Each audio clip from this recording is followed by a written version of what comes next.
Hi guys, welcome or welcome back to my channel. If you're new here, my name is Megan and I make videos on e-commerce, primarily for beginner and intermediate Amazon sellers. I've been away for a little bit and that's because I got the virus. But I'm back today with a video on how to list a product on Amazon, and we're also going to touch on variations. But before we get started on the tutorial, we're going to talk about a couple things that you need to have ready before you go and list your product. Number one is a product ID, aka a GTIN, which stands for Global Trade Item Number. And a type of GTIN would be a UPC code or an EAN code. You can purchase these barcodes from gs1.org, and for 1 to 10 barcodes, it'll cost you $250 plus an additional $50 per year to renew. However, though, if you are a private label seller and you're selling under your own brand, you can apply for a GTIN exemption, and this allows you to list your products without a barcode. It's a super simple process. I did it with my brands, and you hear back from Amazon within 48 hours or so. I have a video walking you through the process, so I'll link that up here and also down in the description below. So once you have the product ID sorted out, you also need an image on a white background. Next, you'll need to know what you're going to sell your product for, and lucky for you, I also have a video on this, so I'll link it up here, because you want to make sure that you're pricing your product for a profit. And now that we have those things out of the way, let's get into the tutorial. Open up the menu, click Catalog, Add Products, then click I'm adding a product not sold on Amazon. Okay, so now we're going to select a product category. So you can type in what your product is and it will suggest categories for you, or you can go ahead and select one yourself.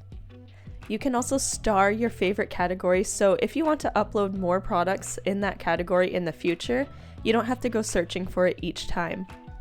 Okay, now we're going to enter in the product's details. So the required fields are going to be different depending on the category you pick. For example, in the kitchen category, it only requires you to fill out a handful of boxes. In the baby category, it wants all of this information filled out. So since the required fields are going to be different depending on the category you pick, I can't go over every single one, but I did pick a more complicated example for you today. Product ID. So if you purchased a barcode from gs1.org, enter it in here. If you applied for GTIN exemption through Amazon, simply leave this blank. And I will link my GTIN exemption process video up above and in the description below. Title.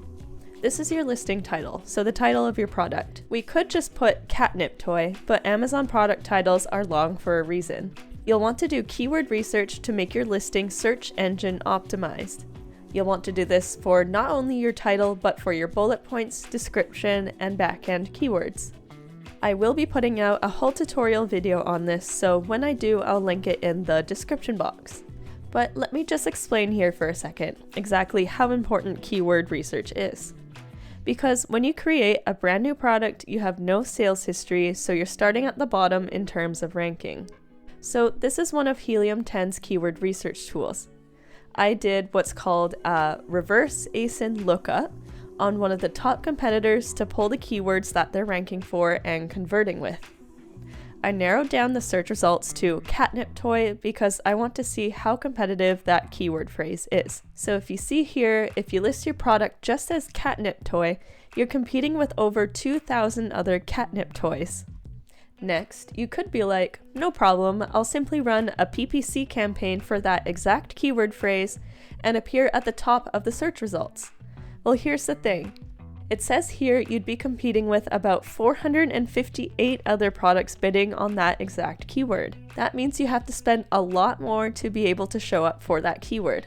What my tutorial is going to touch on is we're going to find long tail keyword phrases with decent search volume but less competitors competing for them so you can start showing up in search results. Long story short, your brand new product doesn't stand a chance just listing it as catnip toy. Brand. If you are selling under your own brand, enter in your brand name here.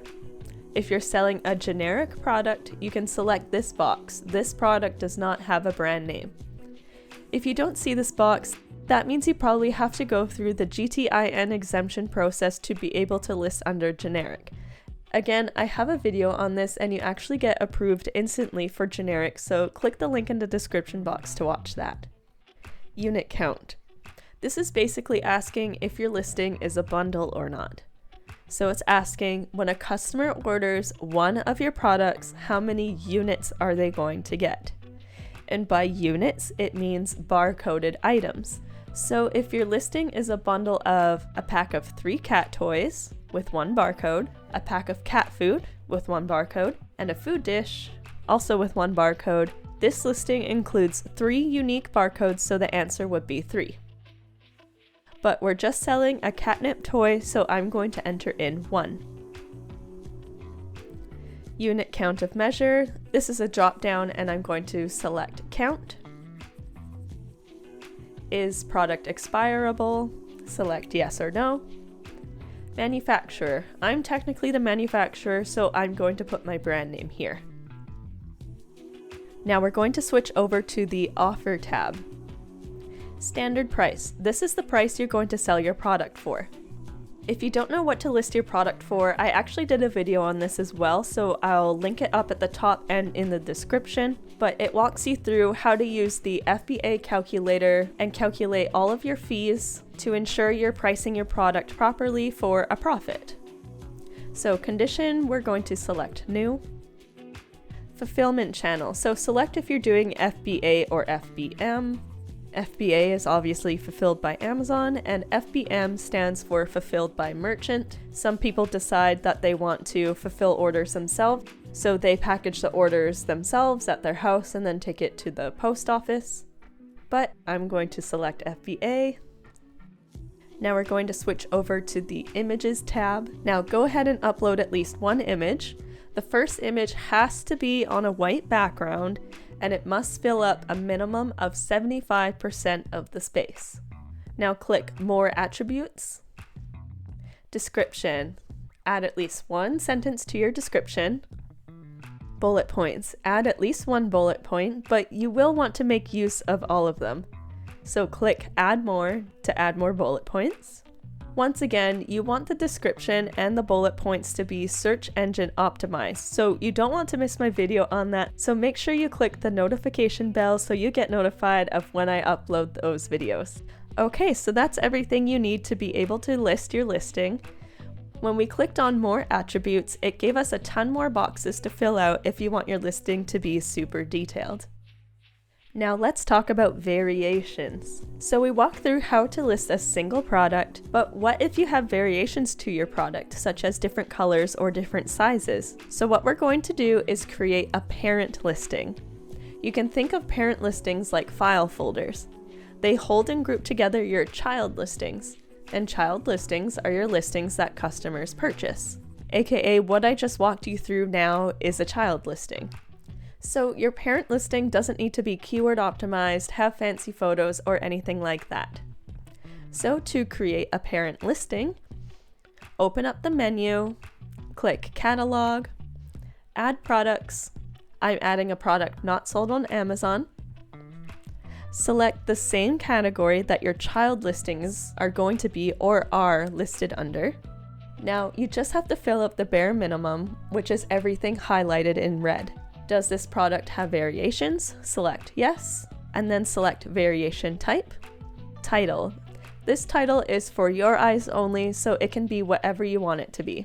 Enter in your brand, unit count, is product expirable, manufacturer, then click on the variations tab, enter in the different variations, and then click add for each variation. Now all of your variations are going to pop up down here. Now this will give you the opportunity to add your existing child listings to this parent, or you can create new listings from here. So if it already exists, change product ID type to ASIN, paste the existing ASIN under product ID, paste the existing SKU under seller SKU, select the condition as new, enter the price you sell your product for, quantity, put 1, color map, this is optional, but you can type what color your product is, click save and finish.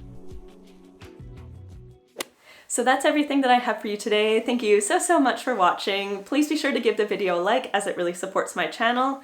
Subscribe so you don't miss a video from me, and feel free to comment below if you have any further questions or if you have any video suggestions for me. And I'll see you in the next one. Bye!